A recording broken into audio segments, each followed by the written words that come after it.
Hi and welcome to Unpacking the Past with Sophie. I'm your host Sophie. And welcome to a new video here on my channel. So in this week video, we are gonna do a little deep dive into the Great Fire of London. How did it start? And what was the actual cause of the fire? The year is 1666. The people of London had just survived the Great Plague in 1665. The city was essentially medieval in its street plan, an overcrowded warren of narrow, winding, and cobbled alleys. At this time, there was an estimated population of 300,000 to 400,000 inhabitants. London had experienced several major fires before 1666. The most recent one was in 1633, so just 33 years prior to this major fire.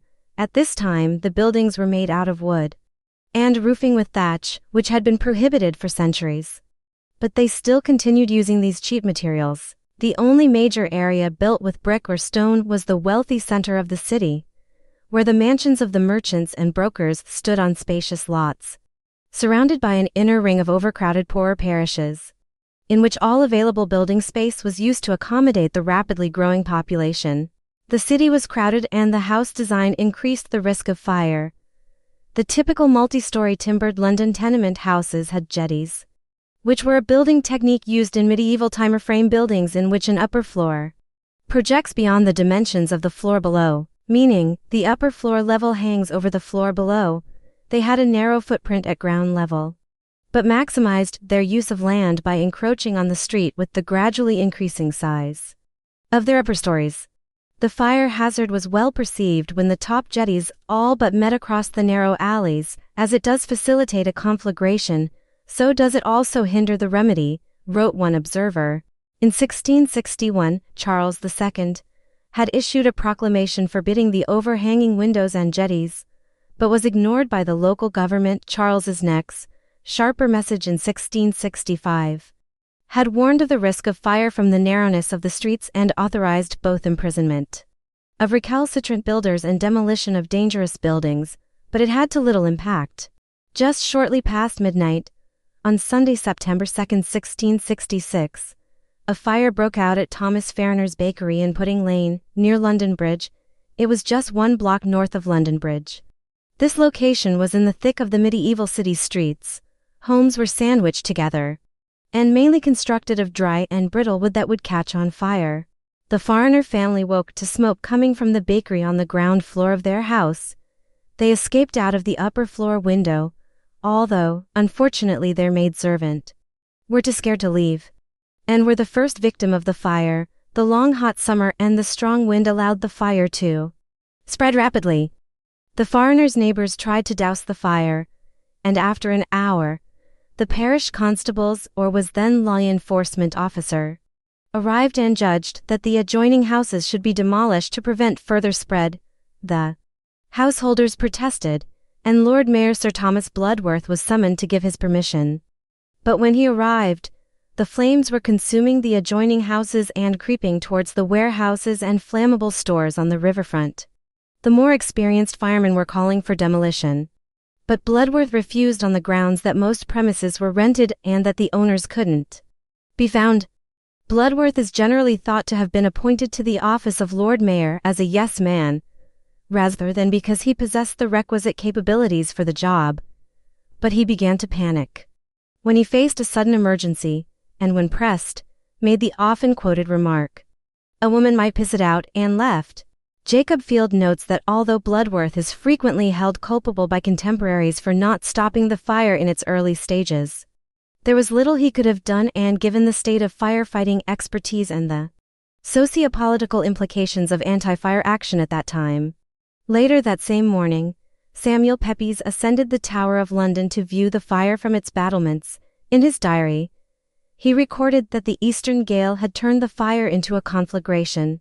It had burned down an estimated 300 houses on its march to the riverfront, and the houses on London Bridge were burning.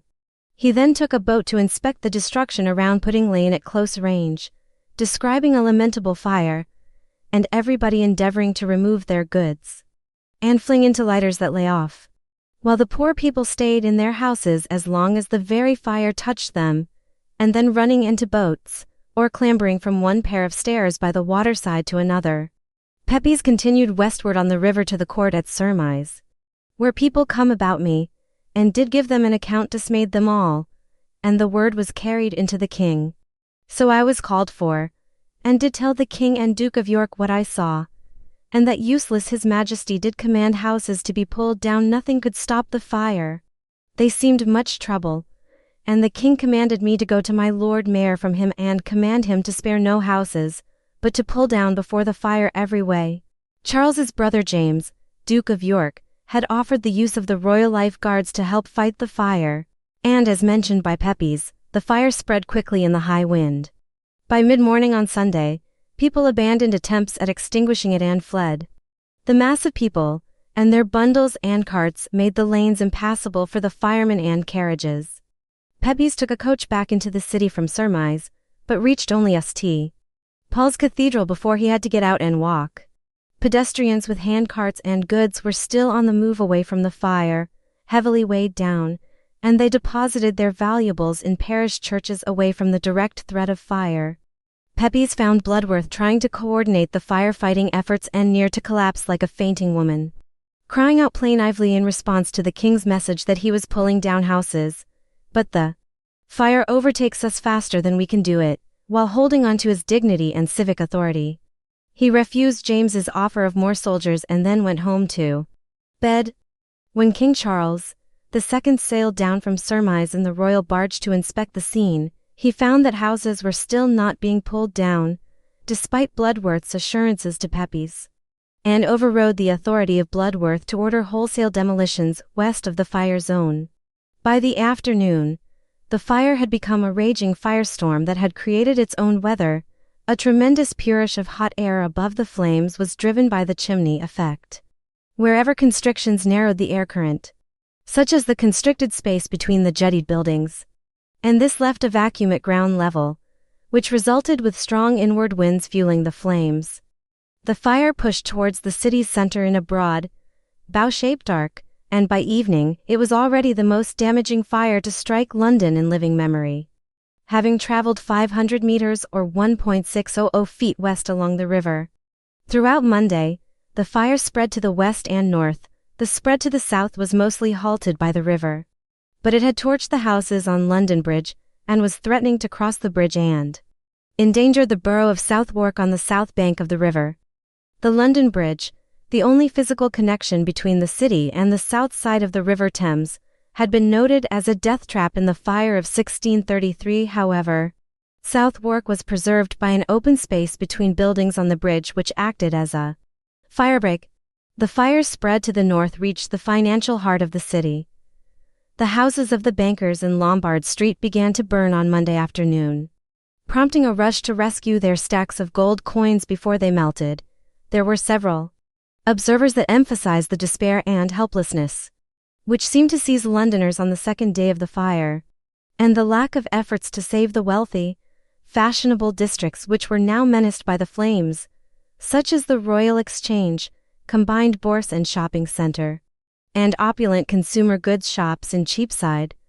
The Royal Exchange caught fire in the late afternoon, and was a smoking shell within a few hours, John Evelyn, a courtier and diarist, wrote. The conflagration was so universal, and the people so astonished, that from the beginning, I know not by what despondency or fate, they hardly stirred to quench it, so that there was nothing heard or seen but crying out and lamentation, running about like distracted creatures without at all attempting to save even their goods. Such a stranger consternation there was upon them. John lived in Diptford, for miles or 6 kilometers outside the city, and so he didn't see the early stages of the fire. He went by coach to Southwark on Monday, joining the many other upper-class people, to see the view, which Pepys had seen the day before, of the burning city across the river. The conflagration was much larger now, the whole city in dreadful flames near the waterside. All the houses from the bridge, all Thames Street, and upwards towards Cheapside, down to the tree cranes, were now consumed. In the evening, John had reported that the river was covered with barges and boats making their escape piled with goods. He observed a great exodus of carts and pedestrians through the bottleneck city gates, making for the open fields to the north and east, which for many miles were strewed with movables of all sorts, and tents erecting to shelter both people and what goods they could get away. Oh, the miserable and calamitous spectacle. Soon, the suspicion arose in the flame threatening the city that the fire was no accident. The swirling winds carried sparks and burning flakes long distances to lodge on thatched roofs and in wooden gutters, causing seemingly unrelated house fires to break out far from their source, and giving rise to rumors that fresh fires were being set on purpose. Foreigners were immediately suspected because of the ongoing Second Anglo-Dutch War. Fear and suspicion hardened into certainty on Monday, as reports circulated of imminent invasion and of foreign undercover agents seen casting fireballs into houses, or caught with hand grenades or matches, and there was a wave of street violence. The fears of terrorism received an extra boost from the disruption of communications and news. The General Letter Office in Threadneedle Street, through which post passed for the entire country, burned down early on Monday morning. The London Gazette just managed to put out its Monday issue just before the printer's premises went up in flames. Suspicions rose to panic and collective paranoia on Monday, and both the London trained bands and Lord General's regiment of foot guards, who was less focused on the fighting the fire, and focused more on rounding up foreigners and anyone else appearing suspicious, rescuing them from mobs or both. The inhabitants, especially the upper class, were growing desperate to remove their belongings from the city. This provided a source of income for the able-bodied poor, who hired out as porters, and sometimes simply making off with the goods, and being especially profitable for the owners of carts and boats. Hiring a cart had cost a couple of shillings the weeks before the fire, but on Monday, it rose to as much as £40, which in today's money would be the equivalent to roughly £133,000. In 2021, seemingly every cart and boat owner in the area of London came to share in these opportunities, the carts jostling at the narrow gates with the panicked inhabitants trying to get out. The chaos at the gates was such that the magistrates briefly ordered the gates to be shut, in hope of turning the inhabitants' attention from safeguarding their own possession to fighting the fire. No hopes of saving anything's left. They might have more desperately endeavored the quenching of the fire. Monday also marked the beginning of organized action, even as order broke down in the streets, especially at the gates, and the fire raged unchecked. Bloodworth was responsible as Lord Mayor for coordinating the firefighting, but he had apparently left the city. His name isn't mentioned in any contemporaneous accounts of Monday's events. In this state of emergency, the king put his brother James, Duke of York, in charge of operations. James set up a command post on the perimeter of the fire. 3 courtiers were put in charge of each post, with authority from Charles himself to order demolitions. James and his guards rode up and down the streets all of Monday, rescuing foreigners from the mob and attempting to keep order. The Duke of York hath won the hearts of the people with his continual and indefatigable pains day and night in helping to quench the fire, wrote a witness in a letter on September 8. On Monday evening, all hopes were dashed that the massive stone walls of Baynard's Castle, Blackfriars, the western counterpart of the Tower of London, would stay the course of the flames. This historic royal palace was completely consumed, burning all night. Tuesday, the 4th of September, was the greatest destruction.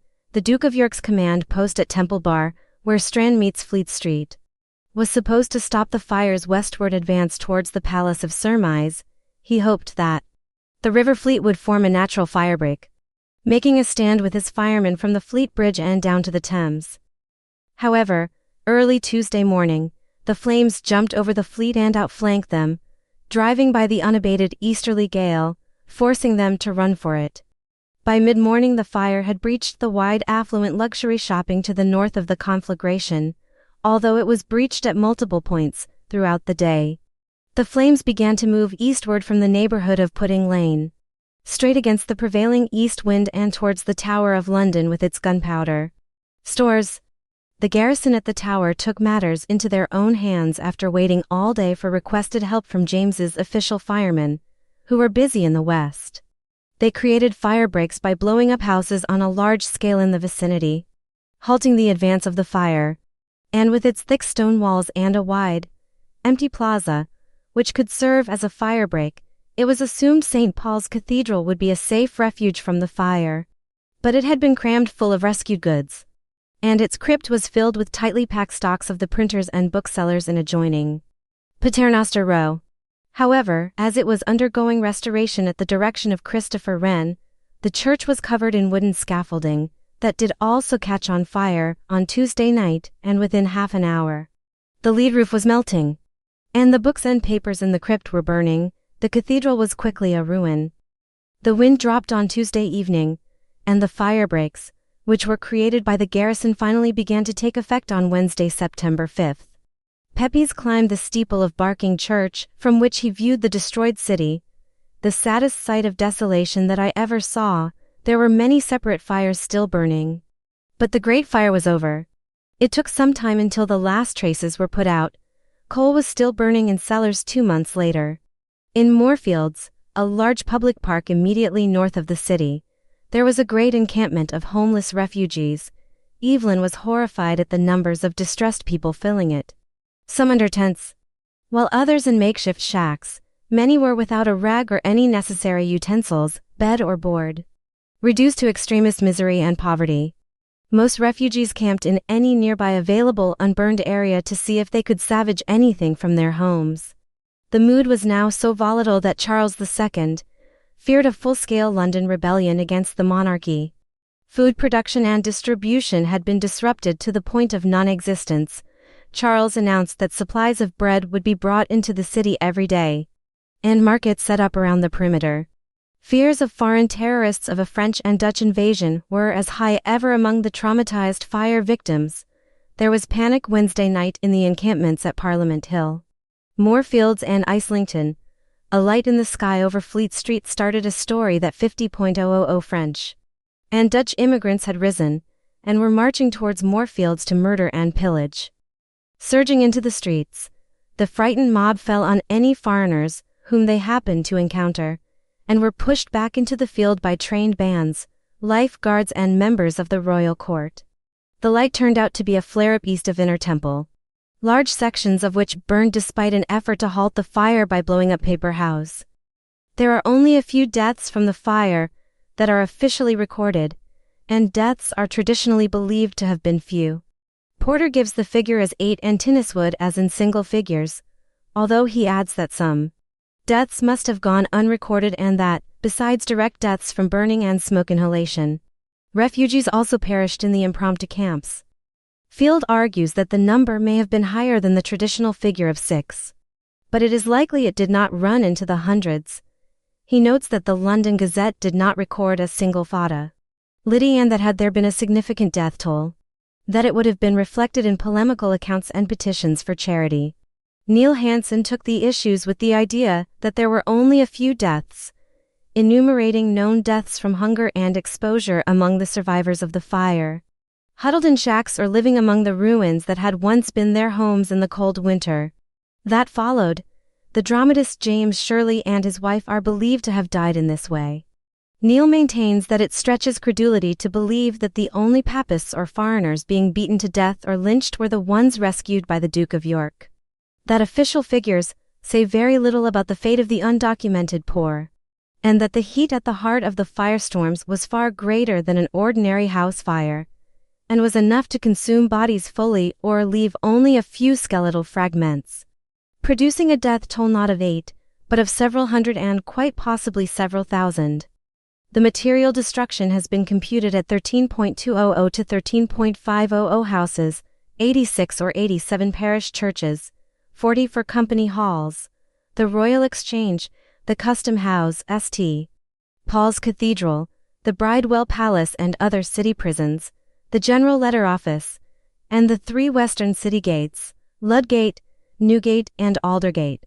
The monetary value of the loss was estimated at around £9 to £10 million, which is the equivalent to £2.13 billion in 2023. François Colsoni says that the lost books alone were valued at £150.00, while Evelyn believed that he saw as many as 200.00 people of all ranks and stations dispersed, and lying along their heap of what they could save in the fields towards Islington and Highgate. The fire had destroyed approximately 15% of the city's housing. The Court of Aldermen sought to quickly begin clearing debris and re-establish food supplies. By Saturday after the fire, the markets were operating well enough to supply the people at Moorfields.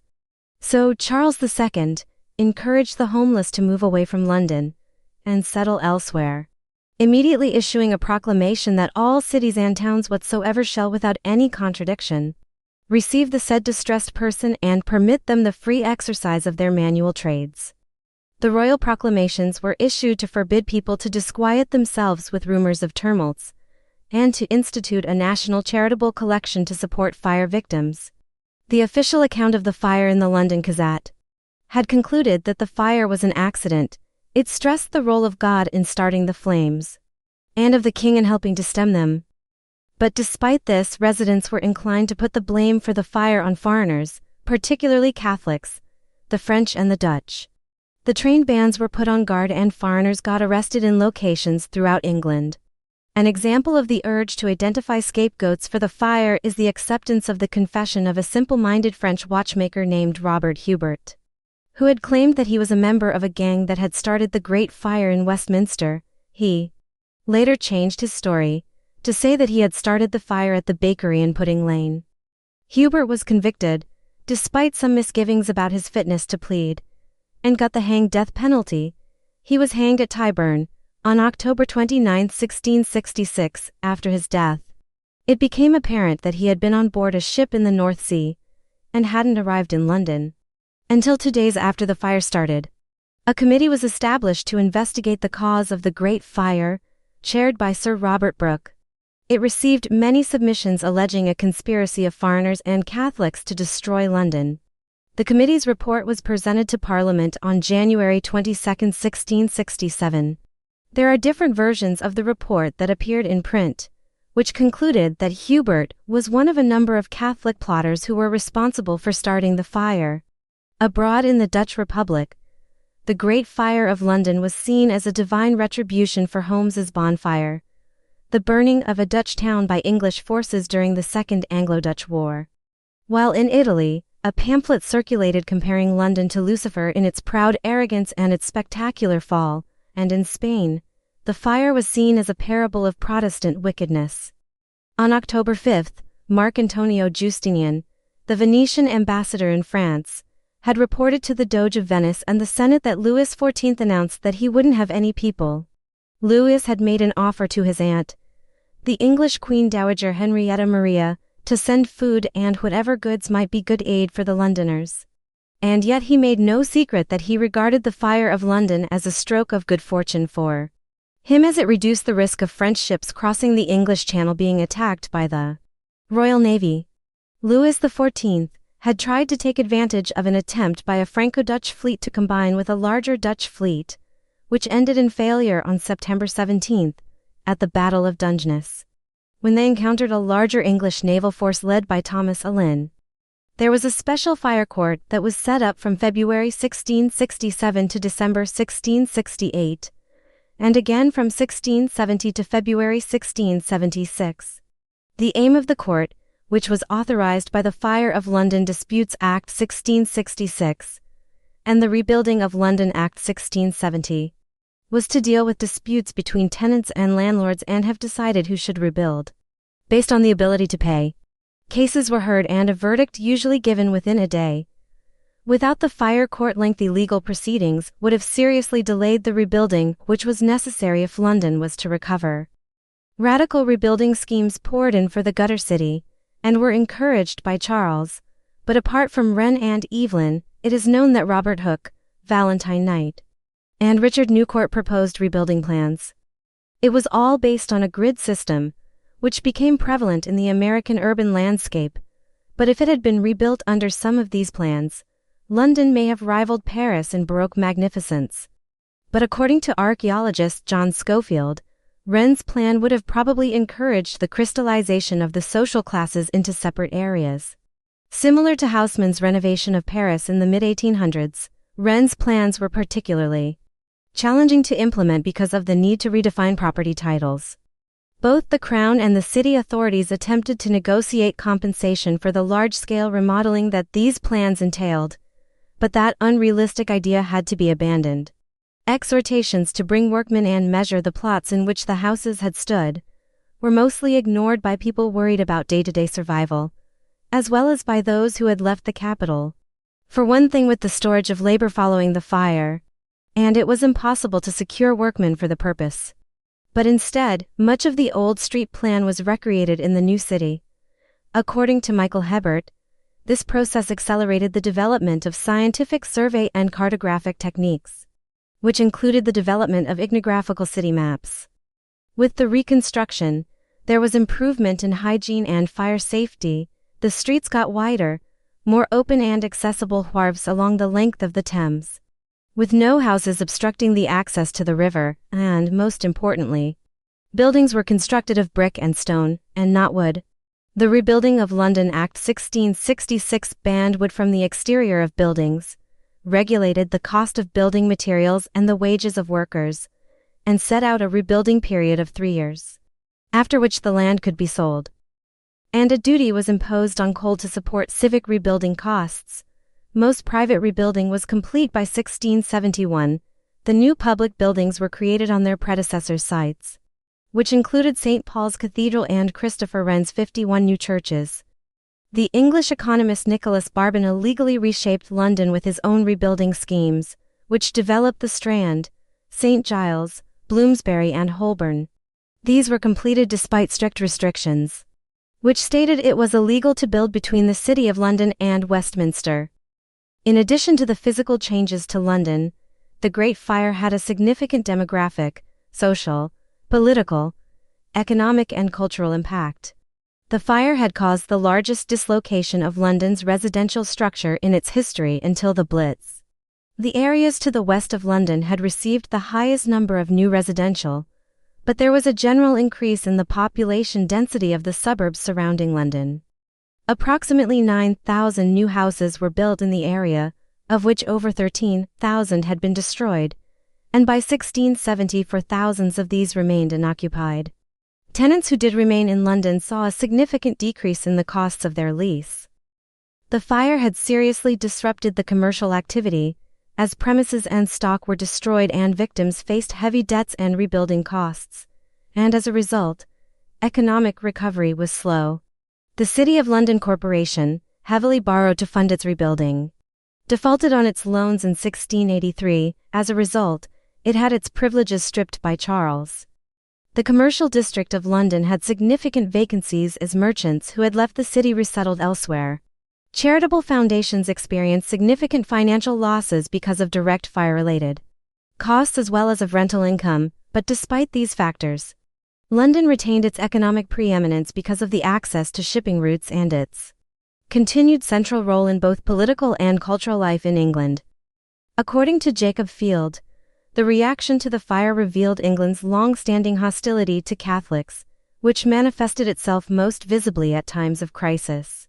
The allegations that Catholics had started the fire were exploited as powerful political propaganda by opponents of pro-Catholic Charles II's court, mostly during the Popish Plot and the Exclusion Crisis later in his reign.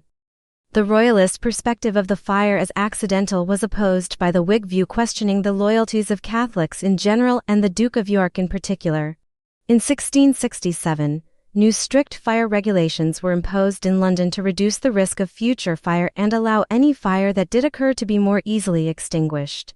The fire resulted in the emergence of the first insurance companies, starting with Nicholas Barbon's fire office. These companies hired private firemen and offered incentives for clients who took measures to prevent fires, FX. A cheaper rate for brick versus wooden buildings. The confusion between parish and private firefighting efforts led the insurance companies in 1832 to form a combined firefighting unit, which would eventually become the London Fire Brigade. The fire led to a focus in building codes on restricting the spread of fire between units. The Great Plague epidemic of 1665 is believed to have killed around 80,000 people, and it's sometimes suggested that the fire had saved lives in the long run by burning down so much unsanitary housing with their rats and their fleas, which had transmitted the plague, and as plague epidemics didn't recur in London after the fire, during the Bombay plague epidemic to centuries later, this belief led to the burning of tenements as an anti-plague measure. so the suggestion that the fire had prevented any further outbreaks is disputed. The Museum of London identifies this as a common myth about the fire,